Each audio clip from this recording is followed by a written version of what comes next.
சூரியவன்ஷிய இதுக்கப்புறம் ஐபிஎல்ல சேர்க்க கூடாது, ஏன்னா இவன் வரம்புக்கு மீறி போறான். கெயில்லாம் நினைச்சிருப்பாரு 20 வருஷத்துக்கு நம்ம ரெக்கார்டை எவனும் தொட்டு கூட பார்க்க மாட்டான்னு நினைச்சிருப்பாரு. பையன் பொசுக்குன்னு அடிச்சுட்டான் 61 சிக்ஸர். இதுக்கப்புறம் இவனை ஏஐ கூட மட்டும்தான் விளையாட வைக்கணும். அதாவது ஃபுட்பால்ல கோல் கீப்பரா ரோபோ நிக்குதுல, அந்த மாதிரி ரோபோவை பால போட வைக்கணும். இந்த பையனுக்கு மீச கூட முளைக்கல. இவன் அடிக்கிற அடியில உலகமே நடுங்குது. போன முறை பிரபுல் இந்தியாவை போட்டு பொழந்ததுனாலதான் கமின்ஸ் பாலை எடுத்துட்டு வந்தாரு. டேய், இந்த மனுஷன் 2023ல இந்தியாவோட கிரௌட சைலண்ட் ஆக்கி வேர்ல்டு கப் அடிச்சுட்டு போனாண்டா. அந்த ஆளு 30 வருஷமா சேர்த்து வச்ச பேரு பவர் எல்லாத்தையும் ஒத்தையில 15 வயசுல நின்னு காலி பண்ணிட்டு போறான். பாவம் பார்க்காம அடிக்கிறான். 3 சிக்ஸ் மூச்சு முட்டை முட்டை அடிச்சான். அந்த ஆளு இவன் அவுட் ஆகிற வரைக்கும் பாலையே தொடல. 29 பாலுக்கு 97 ரன், 5 4, 12 சிக்ஸ், பவுண்டரியில மட்டுமே 92 ரன். இவன் இந்த உலகத்துக்கு சொல்ல வர ஸ்டேட்மெண்ட் தெரியுமா?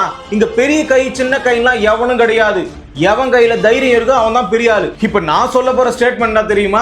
முடிஞ்ச வரைக்கும் இவனை பவர் பிளேலயே எடுத்துருங்க, இல்லனா 20 ஓவர் முடிகிற வரைக்கும் இவனுக்கு பவர் பிளே தான். இந்த பையன் இருக்கிற வரைக்கும் 8 ஓவருக்கு 125 ரன் அடிச்சாங்க. ராஜஸ்தான் அணியில மத்த எல்லாரும் சேர்ந்து 113 ரன் மட்டும் தான் அடிச்சாங்க. இதுல இருந்து என்ன தெரியுது? ஆர்ஆர் டீம் இவன் ஒருத்தனே ஓட்டி பழகிட்டான், மத்தவன் எல்லாம் உட்கார்ந்தே பழகிட்டான். இருந்தாலும் ஒருத்தனே மொத்த பேரையும் எதிர்த்து நிக்கிறான். மைக்கேல் வாகன் என்ன தெரியுமா சொல்லியிருக்காரு?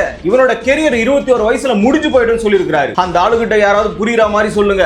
அந்த 21 வயசுக்குள்ளார யாரு என்ன ரெக்கார்ட் அடிச்சு வச்சிருந்தாலும் அசால்ட்டா முடிச்சிட்டு போவான். அதுக்கு மேல அவன் இருந்தான்னா இல்லாட்டி என்ன? அப்ப நீங்க சிங்கர் சொன்னீங்க, சிங்கர் சொன்னீங்க, சிங்கர் சொன்னீங்க, சிங்கர் சொன்னீங்க, சண்டை குடிங்க.